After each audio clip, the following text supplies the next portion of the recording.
Hello, this is doctor Shweta here. मैंने BMS करा है। मैं वाराणसी से हूँ और अभी मैं फीमेल पेशेंट को देखती हूँ, प्रैक्टिस कर रही हूँ।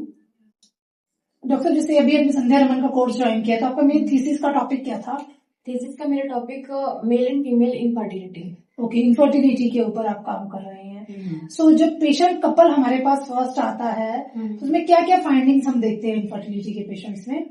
पेशेंट आता है तो उसके बाद पहले पेशेंट की हिस्ट्री लेते हैं और देखते हैं कि पहले उसने किसी तरह का ट्रीटमेंट करवाया है, नहीं करवाया, या फिर पेशेंट के कॉजेज क्या है जिसकी वजह से इनफर्टिलिटी हो रहा है।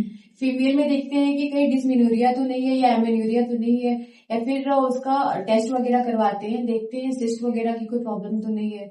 और मेल का जो है वो चेक करते हैं कि स्पर्म मोर्टेलिटी वगैरह क्या है और किसी तरह का उसको। अगर किसी फीमेल पेशेंट का एनओव्यूलेटरी साइकिल आ रहा है तो उस कंडीशन में हम कौन से इन्वेस्टिगेशन करवाएंगे?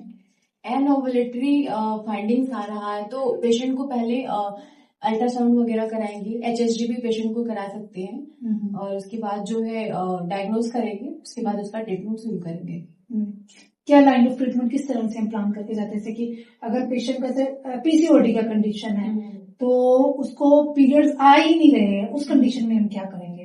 पेशेंट को पीसीओडी की प्रॉब्लम है तो उसको पीरियड अगर नहीं आ रहा है तो उसके लिए जो है पता करेंगे कितने टाइम से पीरियड नहीं आ रहा है, उसके हिसाब से फिर जो है ओवुलेशन के लिए प्रोजेस्टेरोन वगैरह चलाएंगे, क्यूटेन वगैरह देंगे और फिर पेशेंट को कुछ एक्सरसाइज बताएंगे और जो है पीरियड रेगुलर करने के लिए उसको जो भी ट्रीटमेंट देना होगा वो ट्रीटमेंट देंगे, रेगुलर हो जाएगा। तो उसके बाद जो है ओवुलेशन के लिए जो भी ट्रीटमेंट। क्या लाइफस्टाइल के चेंजेस करोगे आप उसमें? लाइफस्टाइल पेशेंट को ऑयली और जंक फूड वगैरह अवॉइड करवाएंगे और स्पेशली दूध भी, मिल्क भी अवॉइड करना रहता है क्योंकि ये बहुत ज्यादा मैटर करता है। और उसको बोलेंगे हेल्दी खाना खाने के लिए, जो भी। अगर पेशेंट की एज 35 ईयर्स की एज है और वो आपकी ओपीडी में आ रही है, पेशेंट को बहुत ज्यादा डिस्चार्ज हो रहा है, लिकोरिया जिसको हम बोल सकते हैं, तो उसमें क्या हम फाइंडिंग्स देखेंगे? उसमें क्या इन्वेस्टिगेशन हम करवा सकते हैं उस कंडीशन में? लिकोरिया में देखेंगे कि पेशेंट का जो लिकोरिया है, वजाइनल डिस्चार्ज है, वो गाढ़ा है या फिर पतला है। अगर वो पतला है तो ये भी हो सकता है कि वो वीकनेस की वजह से हो रहा हो, है ना, उसमें बहुत ज्यादा वीकनेस होगी, न्यूट्रिशनल डेफिशिएंसी हो गया।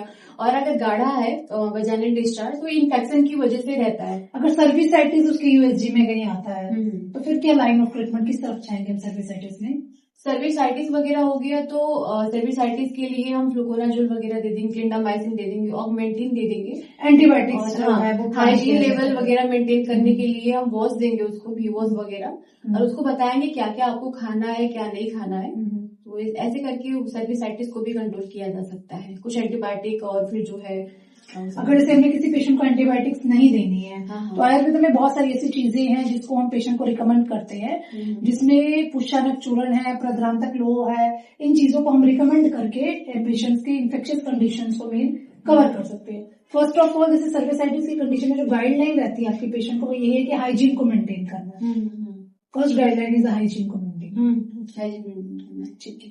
किसी पेशेंट का एएमएच कम हो रहा है, उस कंडीशन में हम कौन सा इन्वेस्टिगेशन करवाएंगे?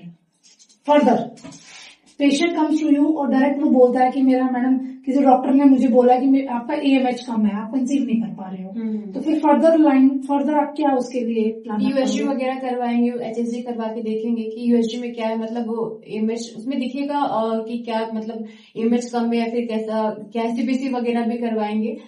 तो ये सब करवा के उसके बाद उसको प्रोजेस्टेरोन वगैरह हार्मोनल थेरेपी देंगे, क्यूटिन वगैरह चलाएंगे, उसके बाद नॉर्मल करेंगे पेशेंट को। ठीक है।